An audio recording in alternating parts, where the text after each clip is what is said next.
ये पवित्र श्रावण का महीना, जिस पवित्र महीने में अभी कावड़ चल रही है, पूरे भारत में कावड़िया कावड़ लेकर जा रहे हैं। जितने कावड़िया भारत की भूमि पर कावड़ लेकर जा रहे हैं, उनके चरणों को मैं नमन करता हूं कि कावड़िया सनातन धर्म को जागृत कर रहे हैं। एक कावड़िया 50 व्यक्ति को जागृत करता है, सनातन धर्म को मजबूत करता है। मैं उनको प्रणाम करता हूं। जो नवयुवक बेटा बेटी, नवयुवक बेटा बेटी, माताएं, बुजुर्ग सब अपने अपने भाव से भगवान की कावड़ लेकर जा रहे हैं। और जो कावड़ियाओं की सेवा में लगे हैं, कावड़ियाओं की सेवा में जितनी बड़ी बड़ी संस्थाएं सेवा में लगी हुई है, आप कभी बाबा धाम जाकर देखो। गए हो आप लोग बैद्यनाथ जी? बाबा धाम बैद्यनाथ गए? कावड़ भर के आए हो पहले कभी?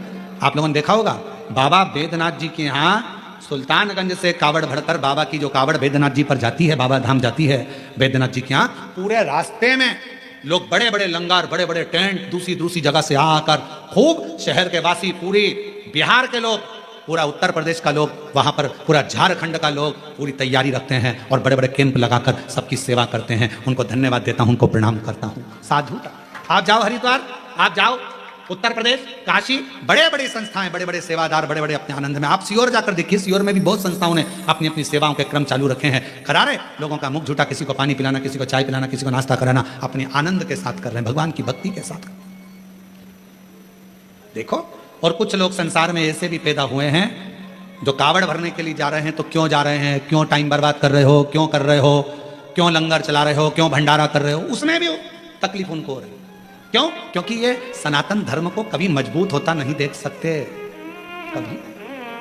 इन्होंने जिंदगी भर केवल एक ही कसम खाई है कि हम सनातन को नीचे ले जाएंगे, ऊंचा नहीं। सनातन को ऊंचा ले जाने का प्रयास करो। इस भारत की भूमि को फिर विश्व गुरु बनाने का प्रयास करो। इस भारत की भूमि को फिर श्रेष्ठ बनाने का प्रयास, अग्रता रखिए। साधुता है। और भारत की भूमि पर ऐसे ऐसे मुख्यमंत्री हुए हैं जो कावड़ियाओं पे फूल की वर्षा कर रहे हैं। साधुता है इनको, बहुत बहुत साधुता। शिव तत्व को पहचान। श्रावण के महीने में जो उत्सव आते हैं, कई माताओं का तीज का व्रत आता है, छोटी तीज आती है, बड़ी तीज आती है, उत्सव आ जाता है। कहीं भादव के महीने में हरताली का उत्सव आ जाता है। ऐसे जो जितने त्यौहार हैं, आप जरा अंदाजा लगाकर देखना, भगवान नारायण विश्राम करे, अपना पूरा कार्यभार भगवान शिव जी को दे दिए। चतुर्मास में 4 दिन भगवान शंकर पूरे काम को संभालते हैं। और जितने त्यौहार पूरे साल में नहीं आते, उससे ज्यादा त्यौहार ये 4 महीने के अंदर आ जाते हैं, 4 महीने के भीतर आ जाते हैं। इन 4 महीने में इतने त्यौहार क्यों आते हैं? क्योंकि देव अधिदेव महादेव का ये पावन चरित्र कथा है कि मेरे उपासक, मेरी साधना करने वाले, मेरा उपास करने वाले, मेरा व्रत करने वाले, मेरा नियम धारण करने वाले, जब श्रावण से 1 लोटे जल का, 2 लोटे जल का कोई नियम बना लेता है और मेरी साधना करना प्रारंभ कर देता है, तो उस पर 33 कोटि देवता अपनी कृपा बरसाना प्रारंभ कर देते हैं, अपनी दया करना प्रारंभ कर देते हैं, करुणा करना प्रारंभ कर देते हैं। पर कथा कहती है कि भगवान के भजन में, भगवान के स्मरण में, शिव की साधना में, शिव की भक्ति में दिखावे की जरूरत नहीं होती। चरित्र, ज्ञान और व्यवहार, क्या क्या चीज है? पहले नंबर पर है चरित्र। जम के बोलो, क्या है? चरित्र। दूसरे नंबर पर है ज्ञान। बोलो, क्या है? ज्ञान। और तीसरे नंबर पर है व्यवहार। इन 3 चीजों की कभी नकल नहीं होती। चरित्र की नकल नहीं होगी, पर कथा कहती है कि नकल मत करो, पर चरित्रवान बनो। अगर हम किसी को चरित्रवान देख रहे हैं, हम चरित्रवान देख रहे हैं कि हाँ ये चरित्रवान है, अच्छा है, हम सोचे कि जैसा वो है वैसा हम बन जाए, ना ना। नकल के चक्कर में तो कहीं ना कहीं काम बिगड़ जाता है। कक्षा 8वीं का पेपर था, एक के पीछे एक बच्चे बैठ गए, लिखने को आ गया, दिल्ली की सबसे बड़ी मीनार का नाम लिखो। आगे वाले ने लिख दिया दिल्ली में कुतुब मीनार है, पीछे वाले ने आगे वाले का देखकर लिख दिया दिल्ली में कुतिया बीमार है। नकल तो कहीं ना कहीं गड़बड़ कर जाती है। तो शिव पुराण की कथा कहती है, भगवान का पवित्र चरित्र कहता है, शिव तत्व कहता है कि एक चरित्र, दूसरा ज्ञान और तीसरा व्यवहार, इनमें नकल नहीं होती। आप चरित्र देखकर दूसरे की आप सोचे कि मैं इसकी नकल कर लूं, जैसा ये चरित्रवान है वैसा मैं हो जाऊं, बहुत मुश्किल, बहुत मुश्किल। देखा देखी में तो काम ही बिगड़ता है ना। कभी अच्छा काम होता ही कहाँ है देखा देखी में? जो जितना काम हम देखा देखी में करेंगे वो सब बिगड़ जाएगा। होता है, एक माता जी ने एक व्रत रख लिया पड़ोसन को देख। पड़ोसन ने व्रत रखा था, ऐसा व्रत कि मैं पानी नहीं पीऊंगी, ना भोजन करूंगी, ना कुछ ग्रहण करूंगी। अब उसको देखकर एक माता जी ने व्रत रख लिया और उनको था ब्लड प्रेशर, शुगर। और मालूम पड़ा व्रत तो करा, साथ में पहुंच गई हॉस्पिटल। और मेरी जीजियों, कई बार ऐसा होता है, कई माताएं हमसे पूछती हैं, गुरुजी आप हमारे यहाँ कथा करने आए हो और इतनी बड़ी पुराण हमारे यहाँ हो रही है, तो हम भी सोच रहे हैं कि व्रत रख लें 7 दिन का, 5 दिन का कथा का। तो हम उनसे कहते हैं तुम तो खूब बकरी जैसे चरो पर शिव पुराण सुनो। आप ये मत सोचो कि हम व्रत करवाएं, ना ना ना, आप तो भगवान का भजन बड़ी अलमस्ती के साथ, बड़े आनंद के साथ। हम मालूम पड़ा हम आपको कथा सुनाने आए और आप पड़ गए बीमार, भूखे रह कर 7 दिन की कथा में 4 दिन पड़े रहे हॉस्पिटल में, महाराज सुनाते रहे शिव पुराण। क्या फायदा हुआ?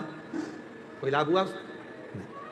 खूब अलमस्त होगा आनंद के साथ। हम तो बाबा के भरोसे चलते हैं, हम तो बाबा के भरोसे चलते हैं, ये दुनिया वाले जलते हैं, ये दुनिया वाले जलते हैं, हम तो बाबा के भरोसे चलते हैं, हम तो बाबा के भरोसे चलते हैं, डमरू वाले के भरोसे चलते हैं, सीहोर वाले के भरोसे चलते हैं, काशी वाले के भरोसे चलते हैं, हम तो बाबा के भरोसे चलते हैं, हम तो बाबा के भरोसे चलते हैं। तो चरित्र की नकल नहीं होना चाहिए,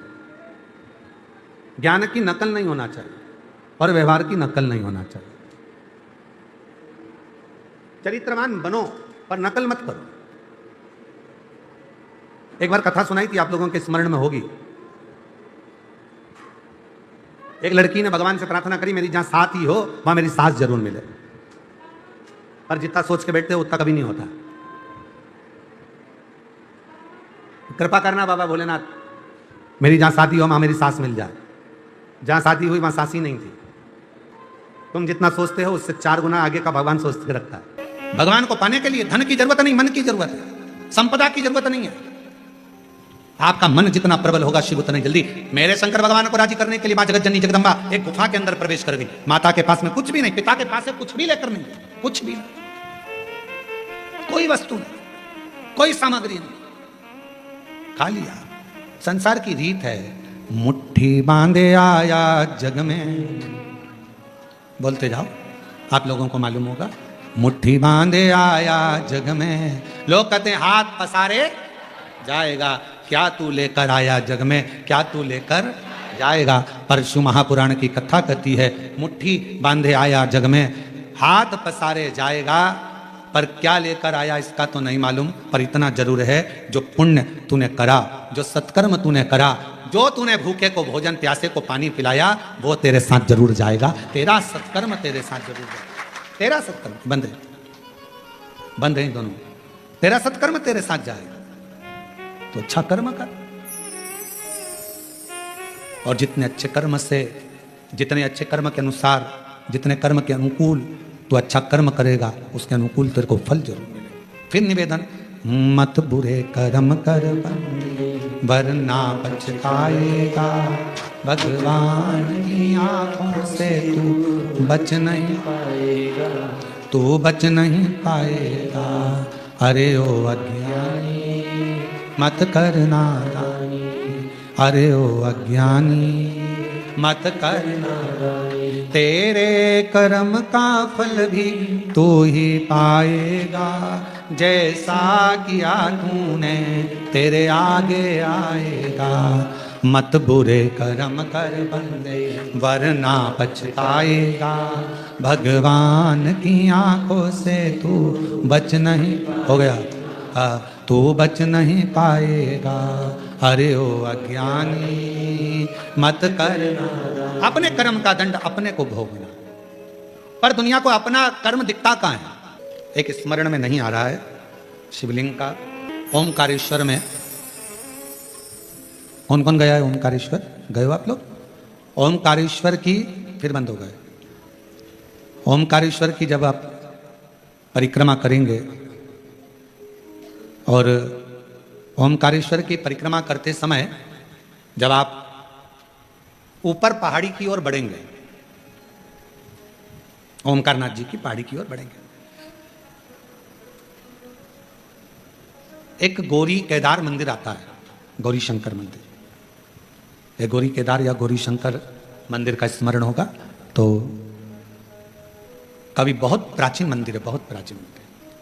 जितने भी लोग ओमकारेश्वर जाएं तो वहां जरूर परिक्रमा मार्ग में ऊपर की ओर जाकर दर्शन करें। परिक्रमा मार्ग बहुत प्राचीन है, कई शताब्दियों पुराना, बहुत प्राचीन, बहुत प्राचीन। वहां एक शिवलिंग है, लगभग 5.5 से 6 फीट की हाइट का, काले पशाण का है, बहुत बड़ा है, बहुत बड़ा।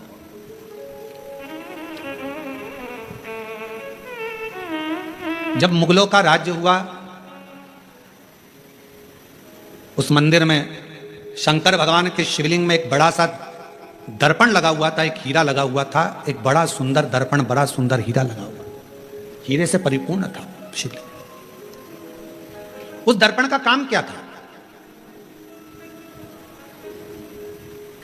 उस दर्पण का क्या काम था? उस दर्पण का केवल एक काम था, उस हीरे का एक काम था, जो उसके सामने आता था उसका पुराना जन्म और आने वाला जन्म, वो दर्पण, वो हीरा बता देता था कि अगले जन्म में क्या था, इसने क्या कर्म करा था, और इस जन्म में भोगने के बाद जो अगला जन्म पाएगा उसमें क्या करेगा। वो दर्पण जो शंकर भगवान के शिवलिंग पर जो हीरा लगा हुआ था वो बता देता था।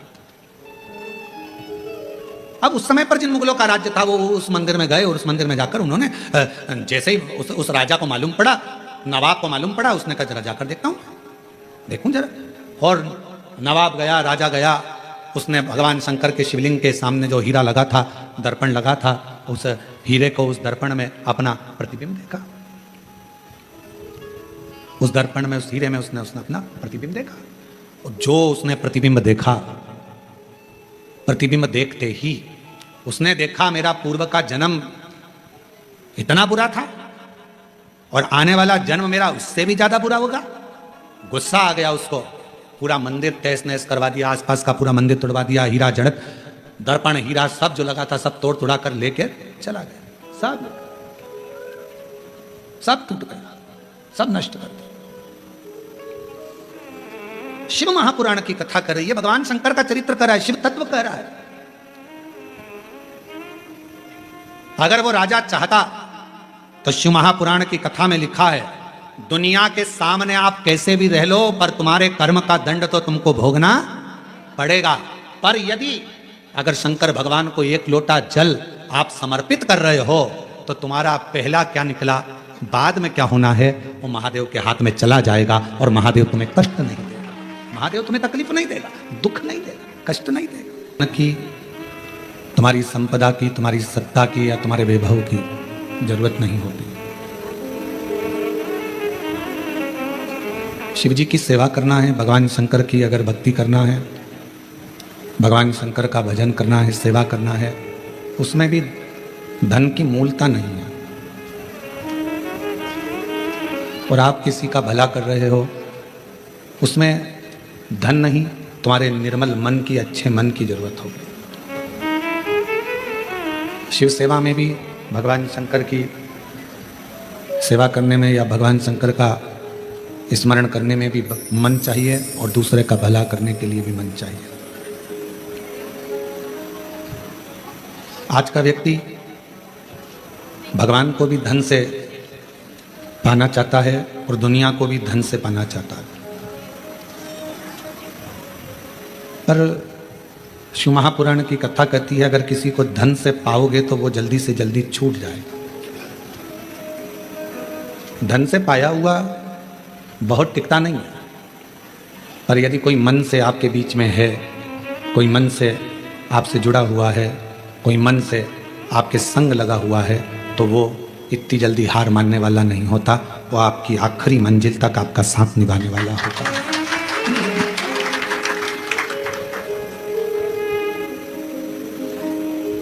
कोई तुमसे कहे कि इतना धन लगेगा और इतना पैसा लगेगा तब भगवान मिलेंगे, तो फिर उसको व्यर्थ ही मानना।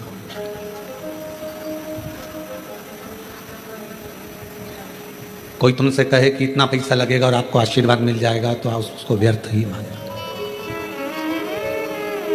उसकी कोई मूलता नहीं है। हम अपने व्यासपीठ से, अपने इस व्यास गादी से हम बार बार कहते हैं, अगर कोई तुमसे हमारे लिए भी कहे कि सियोर वाले महाराज जी का हम आशीर्वाद दिला देंगे, लगेगा, समझ लेना पक्का झूठ बोल रहा है। क्योंकि हम 4 दिन तो मिलते ही नहीं हैं। 5वें और 6ठे दिन जो आता है उससे मिलना हमारा कोई उसका शुल्क नहीं रहता, कोई धन नहीं रहता, कोई संपदा नहीं रहती। केवल आप आए और आपका और हमारा मिलना हुआ, 2 क्षण आपका आशीर्वाद हुआ और उसके बाद आप जा। पर कोई संपदा, कोई धन से ना परमात्मा मिलता है और ना गुरु मिलता है। वो कोई और गुरु होंगे जो तुमसे पैसा लेकर तुम्हारे पास में समय 1-2 घंटे का, आधा घंटा का दे देंगे। हमारे पास इतना समय भी नहीं हम आपको आधा घंटा दें। हम तो केवल आप सामने आए, श्री शिवाय नमस्तुभ्यम। क्योंकि हमारे शास्त्रों में ऐसा वर्णन आता है कि जब भजन का बल आपका और आपके गुरु का दोनों बढ़ता है तो गुरु केवल कृपा की दृष्टि ही कर देता है, तो कुछ मांगने की जरूरत नहीं पड़ती, अपने आप करना है। किसी का भला करना है, उसके लिए धन है आपके पास में कि नहीं है उसकी महत्वता नहीं। किसी का भला करने का मन में अगर भाव आ गया कि मुझे इस बच्चे की स्कूल की फीस जमा करना है, तो भगवान खुद व्यवस्था आपके पास करेगा। आपने मन में बना लिया कि मुझे इस व्यक्ति का इलाज करवाना है, इसके पास दवाई नहीं है, गोली नहीं है, भगवान स्वयं उसकी व्यवस्था करेगा।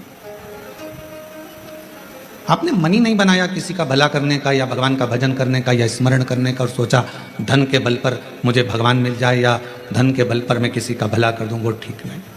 सबसे मूल है आपका मन, आपका हृदय, आपका चित्त, आपकी वृत्ति।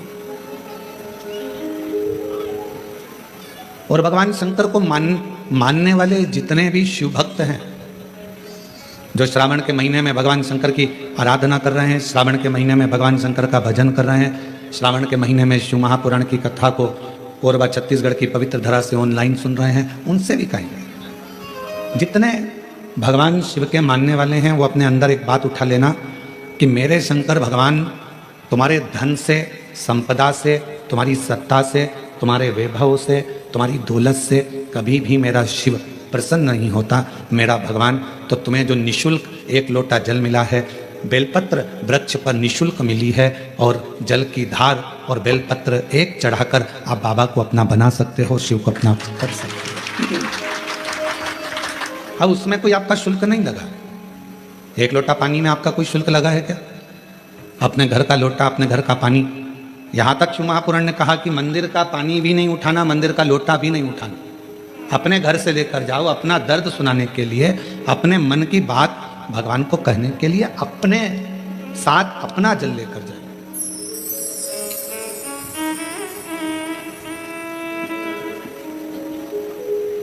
शिव महापुराण की कथा तो यहां तक कहती है कि भगवान की कोई भी स्तुति अगर आपको करना है तो अपने दिल में जो बात आए वो भगवान से कहो। किसी की पढ़ी पढ़ाई, किसी की सुनी सुनाई स्तुति भी हमको नहीं करना। खुद की स्तुति जो आपके दिल से निकल रही हो भगवान के लिए, उसको पुकारने के लिए, उसको बुलाने के लिए, वो स्तुति खुद करिए।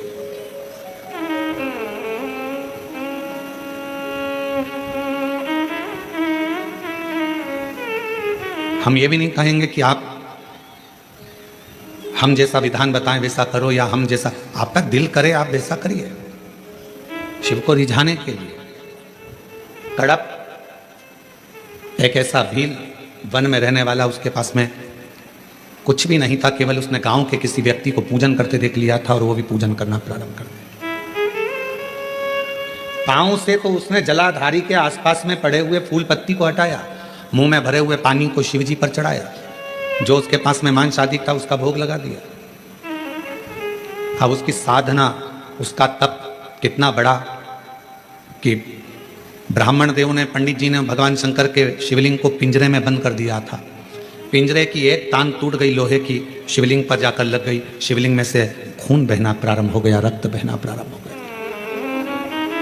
कड़प आया, उसने देखा मेरे शंकर भगवान का नेत्र लग गया, नेत्र में ये लोहे की तान लग गई, आंख फूट गई। हाथ लगाया, खून नहीं रुका, कपड़ा लगाया, रक्त नहीं रुका। तब उसने अपनी त्रिशूल से आंख निकाल ली और वही शिवजी के शिवलिंग पर लगा दी, वही। और भगवान शंकर उसी समय प्रकट हो गए। ना मैं तुझे जानता हूं, ना तू मुझे जानता है, केवल तेरी भक्ति। और इतनी विचित्र कड़प से पूछा तुझे मांग क्या चाहिए? कड़प ने कहा बस इतना दे दीजिए कि संसार में रहने वाला कोई मनुष्य जिसको कुछ भी नहीं आता, आपका मंत्र भी नहीं आता, आपकी साधना भी नहीं आती, आपकी स्तुति भी नहीं आती, पूजन करने का तरीका भी नहीं आता, अगर वो आड़ी टेढ़ी भी पूजन करे, कैसे भी आपके मंदिर तक पहुंच जाए, बस आप जैसे मुझ पर कृपा करे हो ऐसी ही कृपा उस पर भी कर दो। ये कड़प ने मांगा।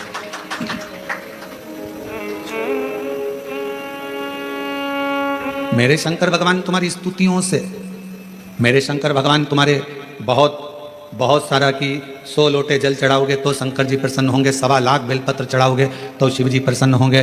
भगवान शंकर के लिए कड़क व्रत करोगे, कुछ भी खाओगे पियोगे नहीं तो शंकर भगवान प्रसन्न होंगे, या अपना घर छोड़ दोगे तो शंकर भगवान प्रसन्न होंगे, या भगवान शंकर को शहद चढ़ाओगे या शंकर भगवान को रस चढ़ाओगे, ये चढ़ाओगे तो शंकर भगवान प्रसन्न होंगे। नहीं रे भाई, शंकर जी को प्रसन्न करने के लिए एक तो दिखावा मत करना, आडंबर मत करना, भगवान शंकर को प्रसन्न करने के लिए कहीं से कर्जा मत करना, भगवान शंकर को प्रसन्न करने के लिए केवल तेरा दिल, तेरा मन हृदय से बैठ जाना और मुख से ओम नमः शिवाय, ओम नमः शिवाय, श्री शिवाय नमस्तुभ्यम का उच्चारण करना। जो तेरे पास में है वो शिव को समर्पित करना, जो तुझे बोलना आता है। जो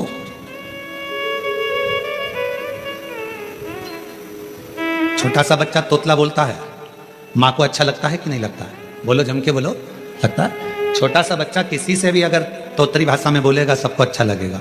तोतरा बच्चा, छोटा बच्चा गाली भी दे देगा तो सबको अच्छा लगेगा। वही बच्चा बड़ा हो जाए, बड़ा होने के बाद गाली बक दे तो लड़ाई हो जाए। तोतरा है, माँ बाप स्वीकार करेंगे, लोग स्वीकार करेंगे, छोटा है सब स्वीकार करेंगे। शिव जी की कथा कहती है कि भगवान शंकर को रिझाने के लिए आपकी तोतरी भाषा से, आपके निर्मल मन की भाषा से, आपके हृदय की भाषा से आप शिव जी को जैसे रिझाना चाहोगे शंकर भगवान जल्दी प्रसन्न होंगे। और अगर आप आडंबर से, दिखावे से, छल से परमात्मा को पाने का प्रयास करोगे तो शिव कभी प्राप्त नहीं होगा। उसको पाने का तरीका ही सहजता है। निर्मल मन सो मोहि पावा, मोहि छल छिद्र कपट ना बाबा। भगवान को पाने का सबसे सुंदर तरीका है कि बस हृदय से उसको पुकार।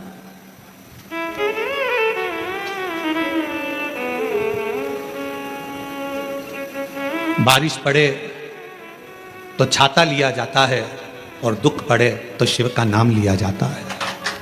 केवल जब दुख आए, तकलीफ आए, कष्ट आए, परेशानी आए, थोड़ा सा भी जीवन में अगर लग रहा है कि हमारी कष्ट की जिंदगी चल रही है, हमारे परेशानी का जीवन चल रहा है, उस समय पर शिव नाम लेना प्रारंभ कर दो, श्री शिवाय नमस्तुभ्यम कहना प्रारंभ कर दो, धीरे धीरे उसका नाम उच्चारण करना प्रारंभ कर दो। घर के दरवाजे पर श्री शिवाय नमस्तुभ्यम लिख दो, गाड़ी पर, बंगले पर, दुकान पर, जायदाद पर उसका नाम लिख दो कि अब हमारे बस का नहीं है, लोग हमको तकलीफ दे रहे हैं, कष्ट दे रहे हैं, अब दुनिया हमारे से नफरत कर रही है, पर मेरे बाबा तू मुझे निभा लेना। पूरी जमीन, जायदाद, मकान, गाड़ी, खुद सब कर श्री शिवाय नमस्तुभ्यम लिख दो, उसके सुप्रत कर दो।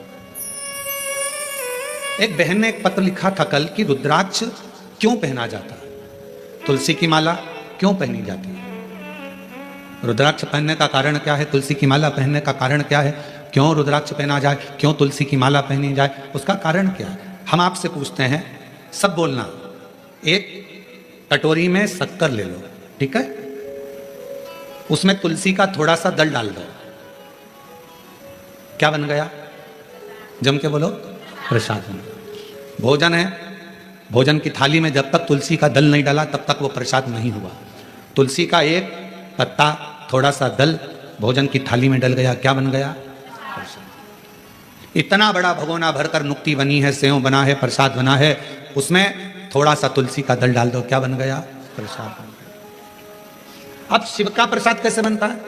तो कहा भगवान के प्रसाद में जो सामग्री हो उसमें बेलपत्री डाल दीजिए, रुद्राक्ष का भाग उसके अंतर्गत, अर्थात भगवान शंकर स्वयं माँ महागौरी से कहते हैं, हे महागौरी, हे गौरी, हे महागौरी।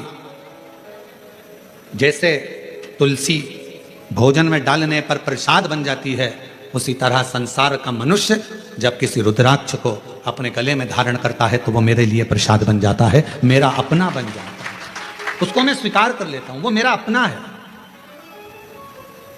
अब प्रसाद को आप लोग नाली में फेंकते हो क्या?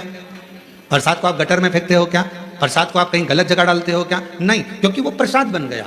गले में अगर रुद्राक्ष की माला आ गई, एक रुद्राक्ष तुम्हारे गले में लाल धागे में पड़ा हुआ है, तुलसी की माला तुम्हारे गले में पड़ी हुई है, आप भगवान का प्रसाद हो। अगर चलते फिरते मौत का किसका ठिकाना, मृत्यु का किसको भरोसा, कब प्राण छूट जाए। अगर हमारे गले में रुद्राक्ष पड़ा है, तुलसी की माला पड़ी है और हमारे प्राण छूट भी गए तो हम वो प्रसाद हैं कि हमें नरक में नहीं पटका जाएगा, गलत जगह पर नहीं पटका जाएगा, हमको श्रेष्ठ जगह पर रखा जाएगा। प्रसाद को नाली में नहीं डालते, प्रसाद को गटर में नहीं डालते। रुद्राक्ष पहनने वाला, तुलसी की माला धारण करने वाले को गलत जगह पर नहीं भेजा जाता, गलत जगह पर। आप गले में अगर रुद्राक्ष धारण करते हो तो शिव का प्रसाद हो। और जितने शिव भक्त इस ऑनलाइन शिव महापुराण की कथा को आस्था चैनल पर श्रवण कर रहे हैं, फेसबुक यूट्यूब पर सुन रहे हैं और सोशल मीडिया पर इस कथा को अगर श्रवण कर रहे हैं, तो उनसे कहूँगा अपने गले में एक रुद्राक्ष अवश्य डालो। तुलसी की माला भी अगर है तो भी एक रुद्राक्ष जरूर डालो। क्यों? अगर गूगल पर सर्च करोगे, फेसबुक यूट्यूब पर सर्च करोगे, इंस्टा पर सर्च करोगे तो उसमें आपको मालूम पड़ेगा एक रुद्राक्ष यदि हमारे गले में होता है तो हमारी बीपी, शुगर, थायराइड इन सबको लेवल में रखता है और वो ना शुगर बढ़ने देता है, ना शुगर घटने देता है, ना बीपी बढ़ने देता है, ना बीपी घटने देता है। एक रुद्राक्ष अपने गले में होना चाहिए।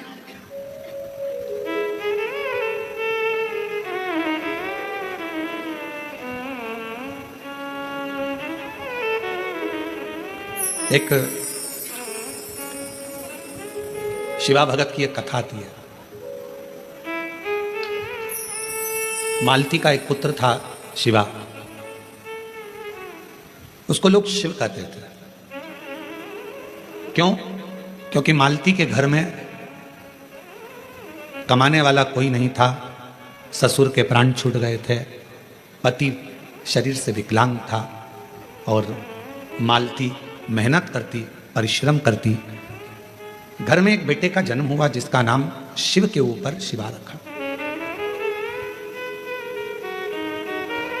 पति विकलांग है, पत्नी कमाने जाती है, मेहनत करती है, परिश्रम करती है। एक अगर घर में तकलीफ है, घर में कष्ट है, परेशानी है, कलिकाल का समय है, कलयुग का समय है, शास्त्र कहता है कि इस कलिकाल में धर्म पत्नी को पति के कदम से कदम मिलाकर साथ देना चाहिए, मेहनत में, परिश्रम में आगे रहना चाहिए। वो समय गया जिस समय पर नारी केवल चौके का काम करती थी और लोग गाली देते थे, अपशब्द कहते थे, ताना देते थे, वो घर में रह लेती थी। आज का समय एक बेटी अपनी सेना को लेकर जाती है और पूरे पाकिस्तान को हिला कर जाती है। आज का वो युग है, आज का वो युग है कि एक बेटी पूरे पाकिस्तान को हिला कर जाती है। आज का वो युग है एक बेटी अंतरिक्ष में जाती है और अंतरिक्ष का छोर पाकर वापिस आ जाती है। आज का वो युग है एक बेटी साइंटिस्ट बनकर पूरे साइंटिस्टों को ज्ञान प्रदान करती है। आज का वो युग है आज की बेटी collector, SP, IG, DIG, commissioner और बड़े बड़े अधिकारी और मंत्री के पद पर बैठती है। आज का वो युग है। वो गया समय, एक कलिकाल का समय, कलयुग का समय। और ये किसने दिया? कोई तुमसे पूछे कि एक स्त्री को आगे करने का अधिकार किसने दिया, तो तुम कह देना भगवान शंकर ने दिया। कहां? तारकासुर जैसा असुर सामने था, विदल उत्पल नाम के असुर सामने थे, महिषासुर सामने था और उस महिषासुर को मारने के लिए संपूर्ण जगत के देवता, 33 कोटि देवता सामने खड़े हुए थे। पर महिषासुर नहीं मरा। आखिरी में विदल उत्पल को मारने के लिए भी मां जगत जननी जगदम्बा को आगे करा गया और महिषासुर को मारने के लिए भी जगदम्बा को आगे करा गया। शंकर भगवान ने कितना सुंदर शब्द किया। पार्वती जी कहती है मैं आगे बढ़ूं, शंकर जी कहते हैं एक स्त्री पुरुष से ज्यादा बल रखती है, क्यों चिंता करती हो?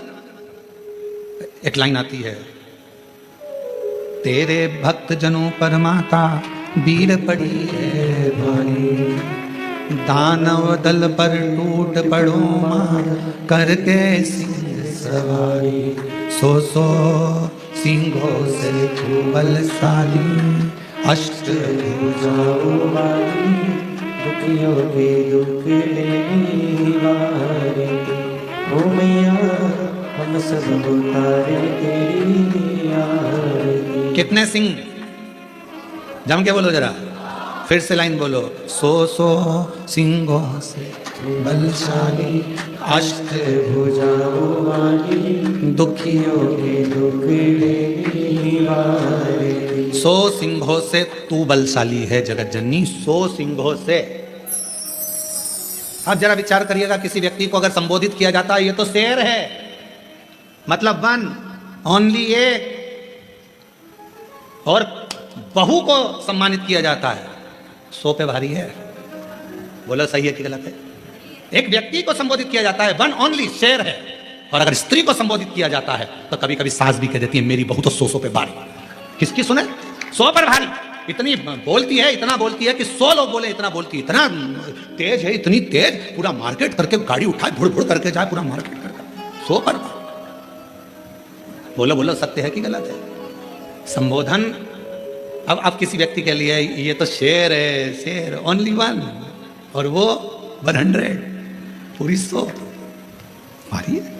100 सिंहों से बलशाली अष्टभुजाओं वाली दुखियों के दुखड़े हारे। ओ मैया हम सब उतारे तेरी आरती। अब 100 सिंहों के बराबर उसमें बल है। शंकर भगवान आज के युग में, कलयुग में अगर स्त्रियां नारियां आगे आकर कार्य कर रही हैं, स्त्रियां आगे बढ़ी हैं, तो इसमें सबसे बड़ा योगदान, सबसे बड़ी कृपा मेरे देवादिदेव महादेव की है, जिन्होंने पार्वती जी को आगे करा, मां जगदम्बा को आगे करा। तू असुरों को मार सकती है, तो भद्रकाली बन सकती है, तो कुष्मांडा बन सकती है, तो स्कंदा बन सकती है, और एक समय ऐसा आए तो तू अन्नपूर्णा भी बन सकती है। याद करिए जब पूरा विश्व भूख से बिलख रहा था, पूरा विश्व, अकाल पड़ गया पूरी सृष्टि में, तड़पने लगे लोग, पक्षी मरने लगे, पशु मरने लगे, मानव मरने लगे, कुछ नहीं बचा। शिव अखंड समाधि में डूबे हुए थे और शंकर भगवान अखंड समाधि में थे। देवता आए शिव जी से प्रार्थना करने के लिए, शिव जी उठते नहीं। ब्रह्मा जी आए, शिव जी उठते नहीं। इंद्र आए, शिव जी उठते नहीं। अखंड समाधि में लगे भगवान देवादिदेव महादेव, उठने का नाम नहीं, नेत्र बंद, क्या हो रहा है मालूम नहीं। पर पार्वती माता से रहा नहीं गया, सूचना मिली पूरा ब्रह्मांड हिल रहा है, सब भूख और प्यास से तड़प रहे हैं। तब मां अंबा जगदम्बा माता पार्वती ने विचार करा, मेरे बच्चे ये संसार के लोग भूख से तड़प रहे हैं। तब मेरी मां अंबा जगदम्बा जी ने तुरंत अन्नपूर्णा का रूप धारण करा, भूमि पर चरण रखकर धान उत्पन्न किया, धान उत्पन्न किया, और चरण रखकर धान लेकर मेरी मां थोड़ा सा अन्न का भाग लेकर, जो मेरी अन्नपूर्णा माता ने जीवों का भरण पोषण करना प्रारंभ करा, तो माता जी को अन्नपूर्ण सदा पूर्ण शंकर प्राण वल्लभ है। भगवान शंकर की प्रिया मां जगत जननी पार्वती जी जगत का भरण पोषण करने वाली हो गई। भगवान शिव के नेत्र खुले, शंकर भगवान के नेत्र खुलते से ही उनको भी, जब बहुत हजारों वर्ष की तप साधना कर ली, तो उठते से ही कुछ भूख से भाव में आई, भोजन का भाग मांगने के लिए स्वयं अन्नपूर्णा के दरवाजे पर चले गए। स्वयं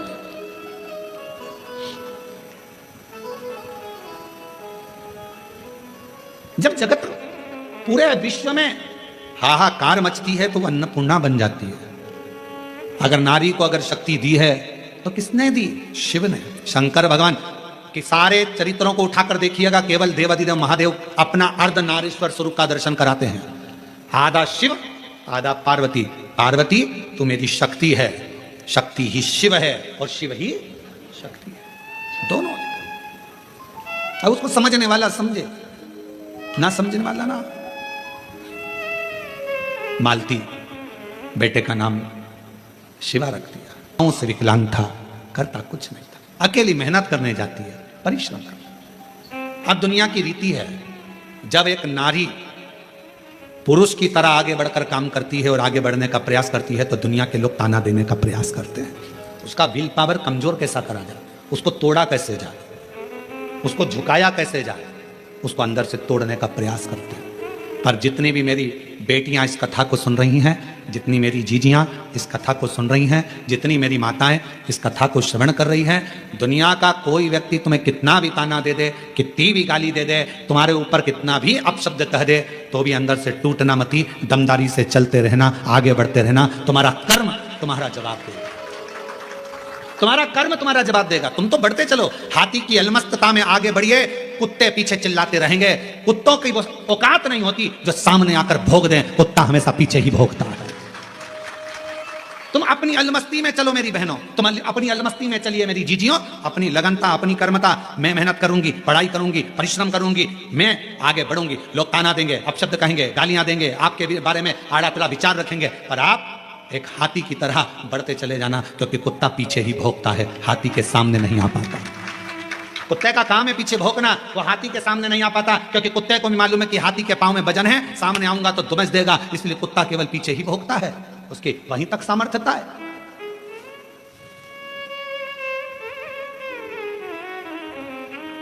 एक बहन, एक बेटी, एक मां, एक स्त्री जब अपने कर्तव्य पथ पर चले, उसको सोचना नहीं चाहिए कौन क्या कहेगा। आग लगे बस्ती में, मस्ती में, क्या किसको रोइए सोइए, कौन कहेगा, क्या बोलेगा, बोले। हम तो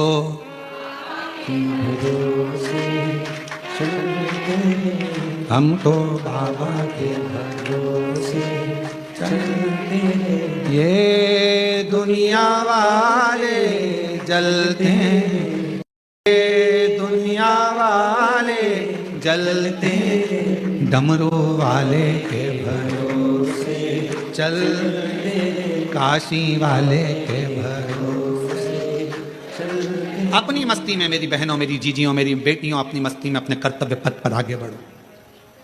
गली गली में कुत्ता मिलेगा, क्या हाथी सबसे भिड़ता है? बोलो बोलो, जम के बोलो। गली गली में कुत्ता मिलेगा, क्या हाथी सबसे भिड़ता है? नहीं। हाथी को मालूम है यह भोगता रहेगा, अपन बढ़ते रहेंगे, फिर अगले गांव जाएंगे, फिर अगली जगह जाएंगे, फिर चिल्लाएंगे। इनका फर्ज है चिल्लाना, क्योंकि पैदा ही इसलिए हुए हैं कि इनको चिल्लाना ही है। अपना कर्म, अपना कर्तव्य, अपने को आगे बढ़कर जाना, अपना कर्तव्य, आगे बढ़ते चलो, बढ़ते चलो। शिव कथा कर रही है, मालती ने विचार करा कि घर को चलाना है, बेटे का जन्म हुआ है, बेटे का नाम शिवा रखा है। शिव कहती है माँ, धीरे धीरे बच्चा एकांत रहने लगा, समय बीता। एक दिन माँ काम में लगी रहती, बच्चे को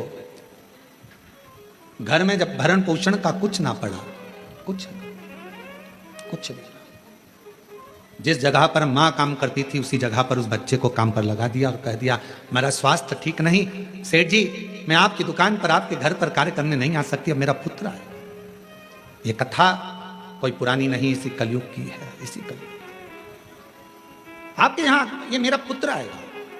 छोटा सा लड़का, 9 वर्ष की उसकी आयु, सेठ जी के घर कार्य करने जाता तो सेठ जी का गांव बहुत दूर था, वहां से आता, बेटे को भय लगता, डर लगता, क्या करे। माँ के पास आकर बोला माँ, सेठ जी कभी रात्रि को छोड़ते अकेले जंगल में आने में मुझे भय लगता है। माँ कहती क्या भय? हाथ पकड़ा बेटे का माँ ने, शंकर भगवान के शिवालय में लेकर गई, शिव जी के गले में पड़ी हुई रुद्राक्ष की माला निकाली, माला निकालकर बेटे के गले में डाल दी और कह दिया केवल तू अकेला नहीं, तेरा महादेव तेरे साथ चलेगा, हर पल हर घड़ी हर क्षण रहेगा। और मालती की कथा कहती है, भगवान शंकर का चरित्र कहता है, रात्रि के समय पर बेटा शान से धड़क बेधड़क चलकर आता था। एक समय कोई प्रेत सामने से, कोई प्रेत पेड़ पर से लटकता हुआ दिखा। इस बालक को भय ना लगा, इसने हाथ जोड़कर प्रणाम कर कर कहा तुम कौन हो? कौन हो? कहा मैं प्रेत हूं, अधोगति में मरा हुआ हूं, मेरी गति नहीं, मेरी मुक्ति नहीं। तो फिर आपका मोक्ष नहीं हुआ तो मेरे जैसे मनुष्य को आपकी वाणी क्यों सुनाई दे रही है? प्रेत का शब्द एक एक शिव भक्त के हृदय में बैठना चाहिए, इस प्रेत के शब्द को। प्रेत कहता है मैं मनुष्य जैसी वाणी नहीं बोल सकता था, प्रेत कहता है मैं आपसे बात नहीं कर सकता था क्योंकि मैं प्रेत हूं, पर आप रोज प्रतिदिन रुद्राक्ष की माला को धारण कर कर यहां से निकलते हो। आपके जाने के बाद आपके चरण की जो रज है, धूल, वो उड़ती है, पेड़ों की पत्ती पर जाती है, वो हवा में मुझे मिलती है। उसके कारणवश मुझे थोड़ा सा बल मिला है जिससे मैं बोल भी सक रहा हूं और आपसे बात भी कर सक रहा हूं। ये मुझे बल मिला है। क्या चाहते हो? क्या चाहते हो? बस एक निवेदन है, कभी मौका मिले तो इस पथ से आपसे निवेदन है कि आप इस पथ से जाना बंद ना करिएगा। जब भी मौका मिले इस पथ से जरूर जाइएगा।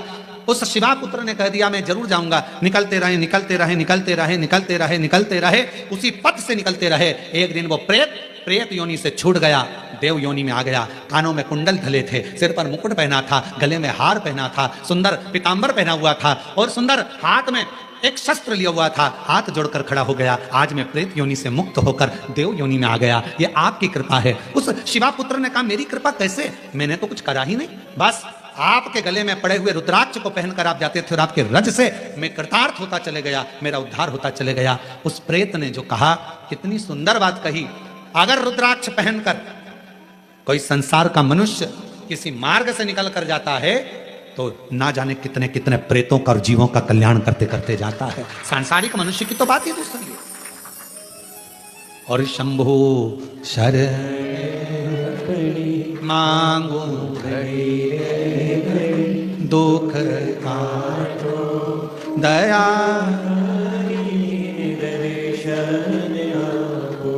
शंभो शरण मांगू घड़ी रे दुख काटो दया एक प्रेत की भी गति रुद्राक्ष धारण करने वाले जीव से हो जाती है। माताएं कहती हैं कि रुद्राक्ष पहनना चाहिए, क्यों नहीं। हम तुलसी की माला पहने कि रुद्राक्ष पहने, दोनों पहनो, कोई बोझ तो नहीं लगेगा। कहां लिखा कि तुलसी पहनने वाले को रुद्राक्ष नहीं पहनना चाहिए, रुद्राक्ष पहनने वाले को तुलसी नहीं पहनना चाहिए।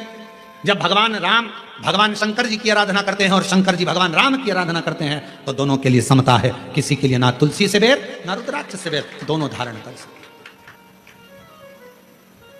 गले में एक रुद्राक्ष का मन का आपके जीवन में ना जाने कितनी व्याधियों से, कितने दुखों से तुमको निकाल देता है, कितने दुखों से।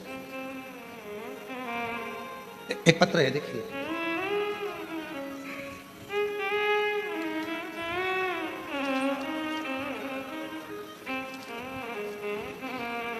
रुक्मणी पटेल, शिव नारायण पटेल, ग्राम रामपुर, जिला कोरबा, रामपुर करतला, छत्तीसगढ़ से हैं। 12 वर्ष तक मेरे यहाँ संतान का सुख नहीं हुआ। हमने मेडिकल टेस्ट कराया, टेस्ट बेबी करवाया, सब कुछ करवाया, पर संतान का सुख नहीं हुआ। तब किसी ने कहा कि सफेद आंकड़े की जड़ का प्रयोग करो और भगवान शंकर का पशुपति व्रत करो, टीवी पर कथा आती है वो सुनो। हमने सब कुछ किया, फिर बाद में जब संतान का सुख नहीं आया तो फिर वापस व्रत किया और कोकड़ी में आपकी कथा थी वो श्रवण करी। बाबा की ऐसी कृपा हुई गुरुदेव, मेरे बाबा ने 12 साल के बाद मुझे संतान दी। मैं बाबा को प्रणाम करती हूं। एक पत्र और बड़ा सुंदर है,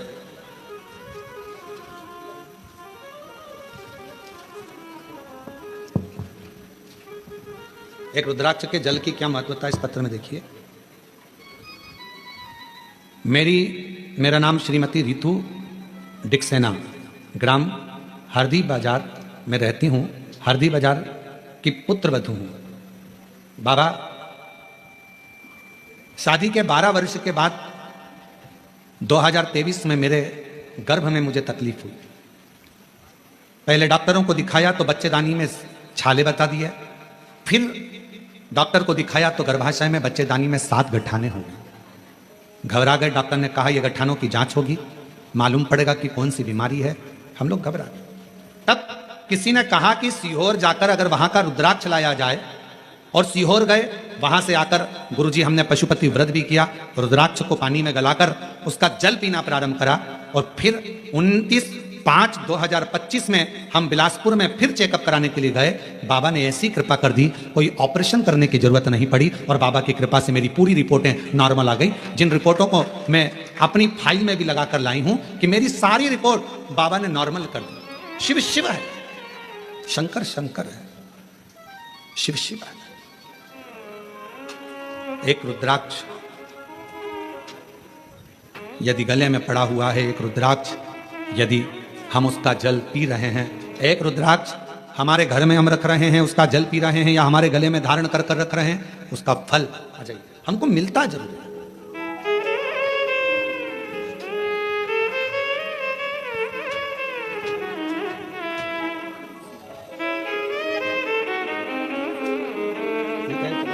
इसको हो गया था।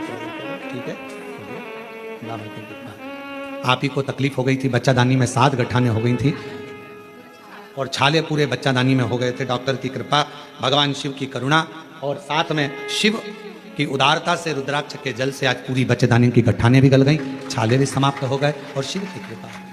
और तेरी कृपा का क्या है भरोसा, कब किस पर हो जाए, जरा सी हम पर कर दो, जरा सी हम पर कर दो। तेरी कृपा का क्या है भरोसा, कब किस पर हो जाए, जरा सी हम पर कर दो, जरा सी हम पर कर दो। जिस पर भी हो गई तेरी कृपा करुणा, वो भवकार हुआ, भवकार हुआ। पापी हो चाहे जितना, उसका भी बाबा उद्धार हुआ, उद्धार हुआ।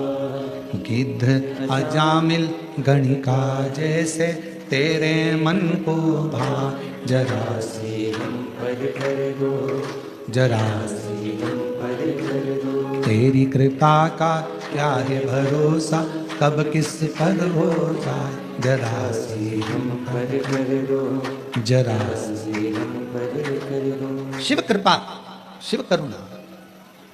एक छोटा सा रुद्राक्ष गले में पड़ा रहना, डले रहना, कितनी कितनी तकलीफों से, कितने कितने दुखों से, कितने कितने कष्ट से वो रुद्राक्ष आपको निकाल देता है, कितने कष्टों से।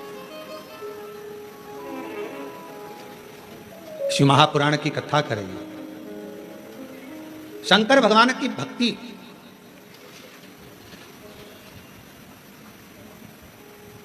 किसी का भला करने में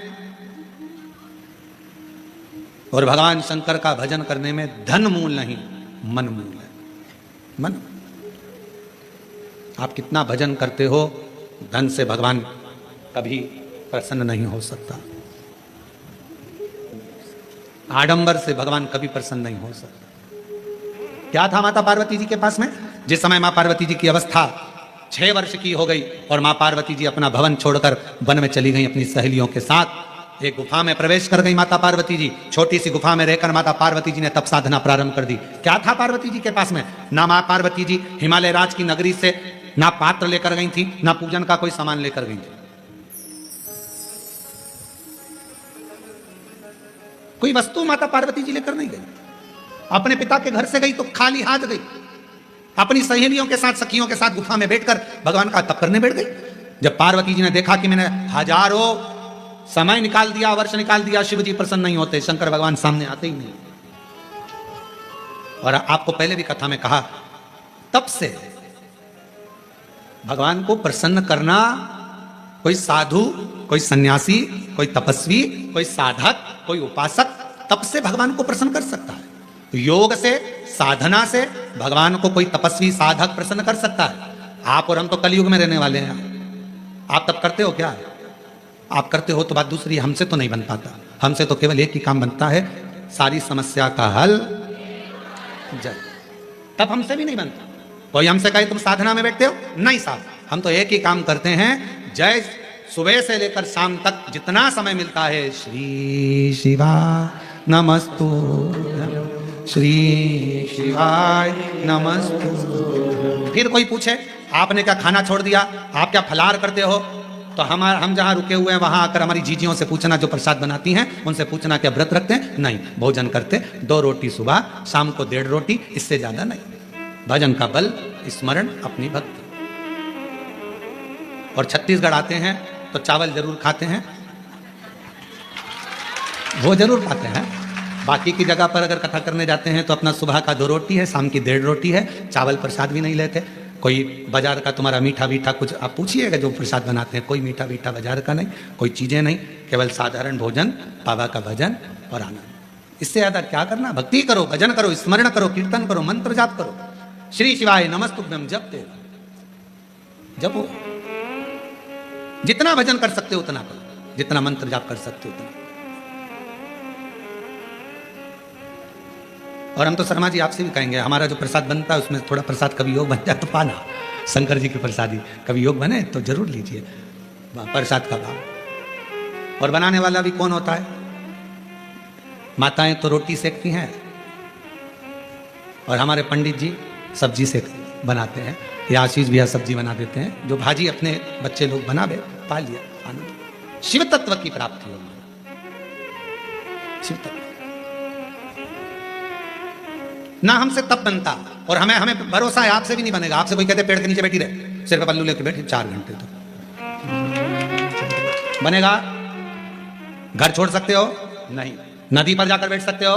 थोड़ा सा नदी में पानी बड़ा बारिश में तो पीछे खसक जाओगे, तुरंत नहीं बन सकता।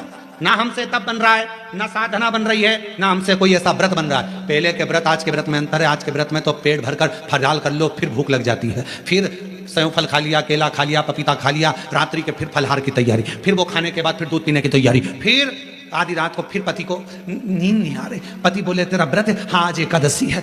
पति ने मन में सोचा 11 बार खा लेती, एकादशी पूरी हो जाती, क्यों ना खा।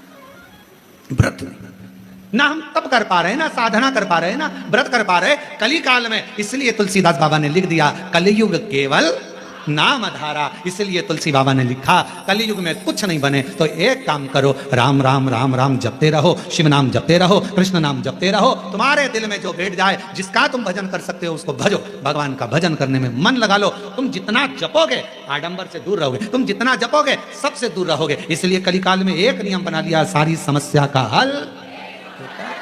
फुर्सत मिले 2 मिनट जाओ, शंकर जी को जल चढ़ाओ। अपने शिव के लिए अगर तुम 2 मिनट का समय मंदिर जाने का निकाल लोगे तो भगवान शंकर भी अपने समय में से तेरा दुख करने के लिए तेरे दरवाजे पर आकर खड़ा हो जाएगा। समय निकालो। आजकल का जमाना यही है, तुम किसी के यहाँ जाओगे तो कोई तुम्हारे यहाँ बोलो तो आएगा। बहन के घर शादी में जाओगे तो बहन तुम्हारे घर शादी में, तुमने अपनी बहू को भेज दिया तो वो भी बहू को भेज देगी। और तुम्हारे जाने में और बहू के जाने में अंतर है। बहू शादी में जाती है, काम वाम नहीं करती, कुर्सी पर डेंटिंग पेंटिंग करके बैठ जाती है। काम करेगी क्या? नहीं। मौसी सास की आई है, फैलारा पड़ा है तो पड़े रहने दो, सामान पड़ा है तो पड़े रहने दो। पर बहन के घर शादी में बहन जाती है, जितना सामान आता है, कपड़े आए, मायरे का सामान आया, सारा सामान संभालती है। मिठाई के डब्बे इधर रखेगी, बर्तन उधर रखेगी, सामान उधर रखेगी, बहन संभालेगी, बहू नहीं। अब तुम्हारे यहाँ शादी में तुमने बहू को भेजा तो उसने भी बहू को भेज दिया। तुम आती तो वो भी, तुमने संभाला तो वो भी संभालती। हमारी जीजी ने हमारे यहाँ काम संभाला था भैया, उसके घर काम आया है, हम भी जाके संभालेंगे क्योंकि हमारी बहन ने हमारे यहाँ संभाला था। उसी तरह जैसे तुम अपने रिश्तेदार को शादी में भेजते हो तो वो अपने रिश्तेदार को भेजता है। अब तुमने कह दिया मम्मी कथा हो रही है तुम चली जाओ, तो भगवान भी कह देगा जब अंतिम समय आएगा, ये मरने वाली है, यमराज तू चले जा, तू चले। और अंतर देखिए, बहन आती तो काम करती, भगवान आता तुझे लेने के लिए भोलेनाथ तो नंदी पर बिठा कर ले जाता, डमरू बजाता बजाता। देवराज ब्राह्मण को लेकर गया था नंदी पर बिठा, नरसिंह जी को बैठा कर लेकर गया। और अगर यमराज आता है तो नंदी पर काय पर बिठा के ले जाता है? नहीं, पाड़े की पूंछ से बांध कर ठोकता ठोकता, दे धम दे धम दे धम। खूब मोबाइल पे झूठ बोली थी, दे, खूब दिया। दिन भर चैटिंग में लगी रहती थी, दे। जरा सा कोई गलत लिखता था फेसबुक पर कमेंट्स करती थी, दे। उंगली पर रखेंगे और दोचेंगे, इसी से चलाती थी खूब व्हाट्सएप, दोचो। चिल्लाएगी क्षमा कर दो, मुझे माफ कर दो, एक बार वंश मोर फिर जन्म दे दो, मोबाइल नहीं चलाऊंगी, और चलाऊंगी तो शिव पुराण देखूंगी, फिर कुछ नहीं देखूंगी। भगवान बोले शिव पुराण की आड़ में चैटिंग करती रहती, फिर मारा, फिर खूब धुएगा। चलते चलते फिर याद आया मेरी नीले कलर की साड़ी एक बार भी नहीं पहनी। यमराज से कहा भगवान प्लीज क्षमा करो, बहुत दुख हो रहा है मुझे। भगवान ने पूछा किस बात का दुख हो रहा है? अलमारी में 3 नंबर के ब्लॉक में नीले कलर की साड़ी रखी है, उसकी फाल लगवा ली थी, चोली भी बनवा ली थी, पर पहन नहीं पाई। मुझे एक बार मौका दे दो, मैं पहन लूं। और हमारे मोहल्ले में नया पार्लर खुला है, उसके पास एक बार भी नहीं गई, कृपा करो। यमराज ने फिर दिया धर के, चल। किस काम की वो जिह्वा जो भगवान का भजन ना कर पाए, किस कान का वो श्रवण जो भगवान की कथा ना सुन पाए, और किस काम का वो मस्तक जो भगवान के आगे झुक ना पाए। किस काम, क्या करे वो सभी? कि पापीड़ा मुख से राम नहीं निकले रे श्याम नहीं निकले। वो काई जाने हरि भजना में जीवन गवाए दियो सजना में। भजना में मन नहीं लगा, सजना में मन लग गया। हम तो कई बार कथाओं में कह देते हैं, लोगों को बहुत बुरा लगता है कि आप जितना समय दर्पण को देती हो ना, जितना समय दर्पण को देती हो ना, जितनी देर कांच के सामने देती हो, पेंसिल से लाइन खींचना, डब्बा भरना, फिर सुरमा लगाना, फिर डेंटिंग पेंटिंग, जितना समय दर्पण में देती हो उसका आधा समय भी अगर मेरे शंकर को दे दिया तो सुंदरता मेरा शिव देगा।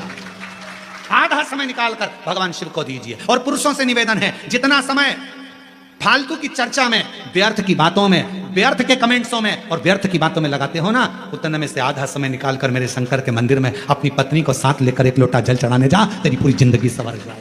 थोड़ा सा समय निकालो। अरे ओ अज्ञानी मत कर नादानी, अरे ओ अज्ञानी मत कर नादानी, तेरे कर्म का फल भी तू ही पाएगा, जैसा किया तूने तेरे आगे आएगा। मत बुरे कर्म कर बंदे वरना पछताएगा, भगवान की आंखों से तू बच नहीं पाएगा, तू बच नहीं पाएगा। शिव महापुराण की कथा कर रही है, भगवान शंकर का चरित्र कर रहा है। कोई दिखावा, कोई धन, कोई दौलत पार्वती जी लेकर नहीं गई, तब करने के लिए मां पार्वती जी बैठी। तब से शिव प्रकट नहीं हुए, साधना करने पार्वती जी बैठी, प्रकट नहीं हुए। सारा व्रत, सारा उपास, सारी साधना, सारा तप पार्वती जी ने कर लिया, शिव प्रकट नहीं हुए। तब सखी ने कहा, तब सखी बोली, सहेली ने कहा, पार्वती मैंने सुना है शंकर भगवान एक लोटे जल से प्रसन्न हो जाते हैं। मैंने सुना है शिव जी एक बूंद जल चढ़ जाए शिव प्रसन्न हो जाते हैं। थोड़ा सा जल चढ़ा, शंकर कृपा करे।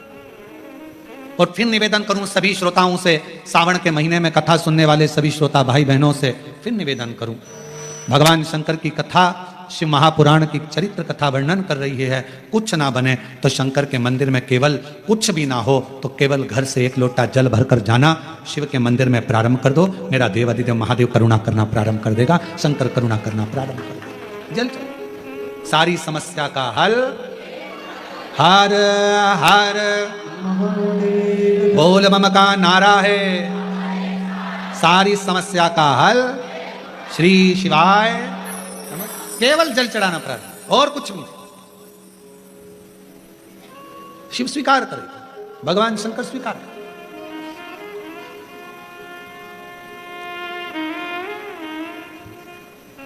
शिव कथा कर रही है।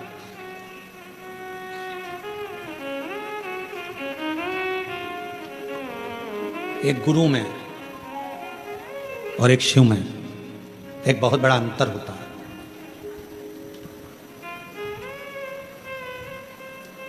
कभी कभी जैसे माता पार्वती जी को उनकी सहेली गुरु बन गई, कभी कभी कोई बेस्ट फ्रेंड, कोई अच्छी सहेली, कोई अच्छा दोस्त जो सत्संग में लगा रहने वाला है, संकीर्तन में लगा रहने वाला है, भगवान से जुड़ा हुआ हो, गुरुओं से जुड़ा हुआ हो, कभी कभी वो भी गुरु बनकर ज्ञान दे जाता है। पार्वती जी की सहेली ने पार्वती जी को ज्ञान यही भाव से दिया। जल चढ़ा, पार्वती जी ने बालू रेत का शिवलिंग बना लिया, वहीं की मिट्टी उठाकर और सहेली के कहने पर जल चढ़ाना प्रारंभ करा। और जो जल चढ़ाना प्रारंभ करा, भूखी प्यासी रहकर बेलपत्र समर्पित कर कर जो पार्वती जी ने तप साधना करना प्रारंभ करी, जल चढ़ाना, शिव के पार्थिव लिंग का पूजन करना। और शिव महापुराण में वर्णन है, लिंग पुराण में वर्णन है, स्कंद पुराण में वर्णन है, कूर्म पुराण में वर्णन है कि पार्थिव लिंग का पूजन करने वाला व्यक्ति जिंदगी में सारे सुख पा लेता है। पार्थिव लिंग का पूजन करने वाला।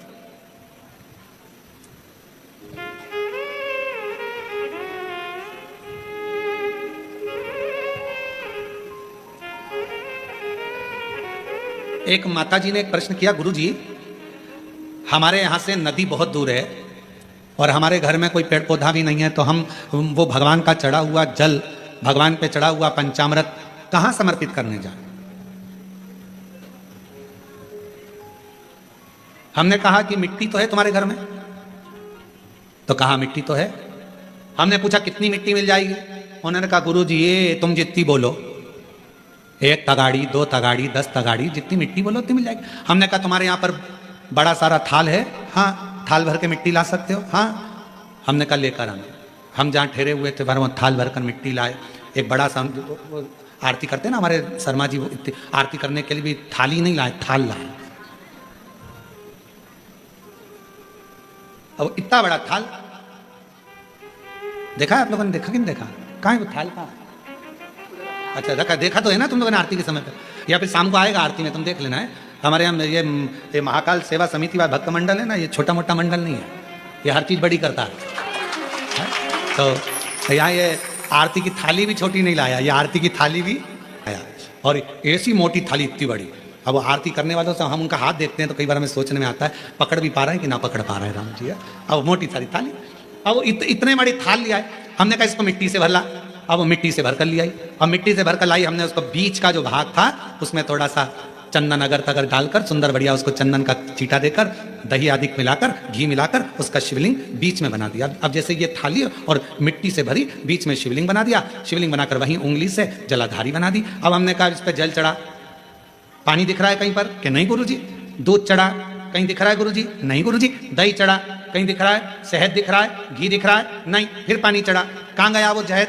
कहाँ गया वो दल? कहाँ गया वो दूध? सब जो थाली में मिट्टी भरी थी सब उसने सोख लिया। शिवलिंग बीच में वैसा की वैसा ही रह गया। और अब उसे विसर्जन कहाँ करे? तो एक लोटा जल डालना, बाद में पूरा शिवलिंग विसर्जन हो जाएगा। उस मिट्टी को किसी गमले में ले जाके डाल देना। शंकर भगवान अपनी अलमस्ती के आनंद में पार्थिव पार्थिव होगा, पार्थिव पार्थिव। 23 जुलाई को आप लोग जब बाबा का अभिषेक करें, शाम के समय 7 बजे से 8 बजे तक आप और हम बैठेंगे। ऑनलाइन अभिषेक चलेगा श्रावण के महीने का। पार्थिव अभिषेक करते समय शाम को जब 8 बजे विसर्जन का समय आए, आपका मन पड़े दूसरे दिन विसर्जन करो, आपका मन पड़े रात्रि में, शाम के समय जब अभिषेक पूर्ण हो जाए, विसर्जन का जब मंत्र बोल दिया जाए, आप विसर्जन करें। शिवरात्रि का दिन एक ऐसा दिन होता है कि शिवरात्रि की रात्रि को 4 पहर में 4 बार कई भक्त शिवलिंग का निर्माण करते हैं, 4 बार विसर्जन करते हैं। 4 बार शिवलिंग का निर्माण करते, 4 बार विसर्जन करते, 4 बार शंकर की आराधना में डूबे रहते हैं। पूरी रात शिव की आराधना चलती रहती, पूरी रात साधना में। और पढ़िएगा शिव महापुराण में सारे लेख आपको मिलेंगे, सारे लेख। शिव महापुराण में एक एक चीज आपको पढ़ने को मिलेगी, कोई अलग से हटकर कुछ। काली मिर्च चढ़ाने का क्या विधान है? गेहूं के दाने चढ़ाने का क्या विधान है? काली तिल चढ़ाने का क्या विधान है? धतूरा चढ़ाने का क्या विधान है? शमीपत्र चढ़ाने का क्या विधान है? बेलपत्र चढ़ाने का क्या विधान है? जो जो चीज 23 जुलाई को चढ़ाई जाएगी उसका सारा विधान आपको आप शिव महापुराण के अंदर मिलेगा। बस पढ़ना उसको, केवल पढ़ो, अध्ययन करो। किसी ने लिख दिया, लिख देगा, लिखने वाला लिखेगा ये क्यों चढ़ाया, इससे क्या होता है? नहीं, अपने पढ़ो, उसको अध्ययन करो। चावल के दाने, गेहूं के दाने, अन्न का भाग, मूंग, ये सब प्रसंग हमारे शास्त्रों में है सब। कहाँ से लाऊं गंगा, कहाँ से लाऊं यमुना, कहाँ से लाऊं सरयू अपार पड़ी रे, भोले तेरी सेवा हमसे ना बनी रे, भोले तेरी सेवा हमसे ना बनी रे। पूजा की थाली हम लिए खड़े रे, पूजा की थाली हम लिए खड़े रे, ओ भोले तेरी सेवा हमसे ना बनी रे, भोले तेरी सेवा हमसे ना बनी रे। ओ पूजा की थाली हम लिए खड़े रे, पूजा की थाली हम लिए खड़े रे, ओ भोले तेरी सेवा हमसे ना बनी रे, भोले तेरी सेवा हमसे ना बनी रे। कहाँ से लाऊं गंगा, कहाँ से लाऊं यमुना, कहाँ से लाऊं गंगा, कहाँ से लाऊं यमुना, कहाँ से लाऊं गंगा, कहाँ से लाऊं यमुना,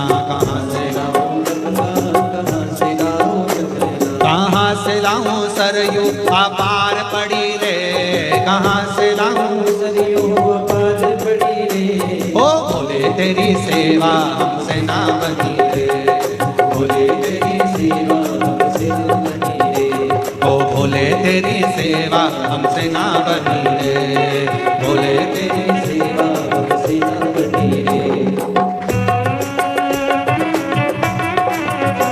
कहाँ से लाऊं लड्डू, कहाँ से लाऊं पेड़ा, कहाँ से लाऊं लड्डू, कहाँ से लाऊं पेड़ा, कहाँ से लाऊं लड्डू, कहाँ से लाऊं पेड़ा, कहाँ से लाऊं लड्डू, कहाँ से लाऊं पेड़ा, कहाँ से लाऊं बर्फी वो शक्कर चढ़ी रे, कहाँ से लाऊं बर्फी वो शक्कर चढ़ी रे। ओ बोले तेरी सेवा हमसे ना बनी रे, बोले तेरी सेवा हमसे ना बनी रे।